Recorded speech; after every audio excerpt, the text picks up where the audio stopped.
তোর ছোট ভাই সরকারি চাকরি করে আর তুই সারাদিন ফ্রি ফায়ার খেলে বেড়াস, তোর কাজ নেই। এই মুহূর্তে বাড়ি থেকে বের হয়ে যা।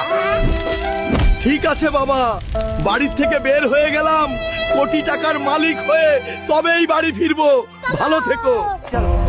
বাবা, হালকো যাস না, তোর বাপের কথাই কিছু মনে করিস না। রাগের মাথায় কি নাকি বলে ফেলেছে। মা দেখো, ভাই সরকারি চাকরি করে তার জন্য কথা শুনতে হলো, ঠিক আছে?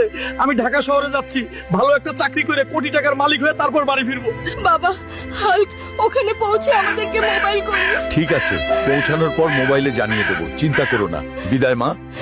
এই, তোর কাছে যা আছে সবকিছু দিয়ে দে, তোর দামি মোবাইলটাও দাও।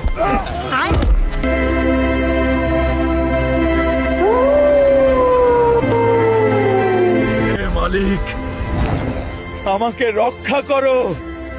ভাইয়া, আমার একটা চাকরি চাই। গ্রাম থেকে কি কি সব নোংরা পোশাকের ছেলে এসেছে চাকরি করতে, ভাগ এখান থেকে।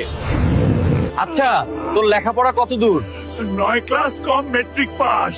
আবে তুই 1 পাস, এখান থেকে সরে যা। বাবা মায়ের সঙ্গে অভিমান করে শহরে এসে বিপদে পড়লাম। বাস্তবতা অনেক কঠিন, বাবা মা ছাড়া কেউ আপন নাই এই পৃথিবীতে।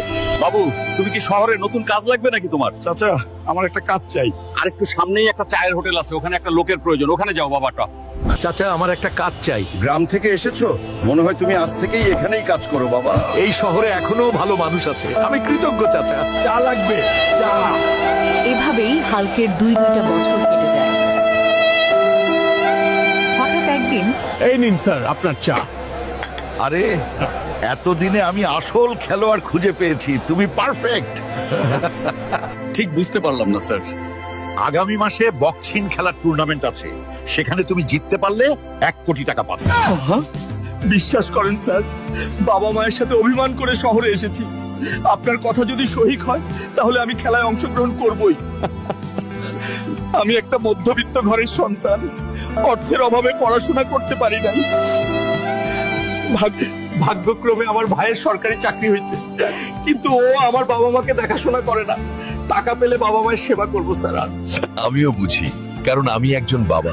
চলো, টুর্নামেন্টে তোমার নাম লেখাই। 1 মাস পর।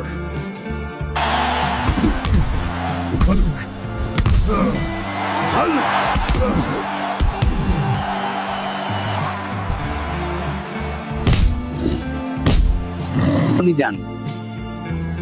দর্শক, Bangladeshi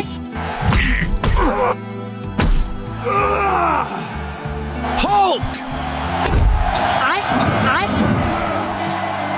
Hulk! Oh my God!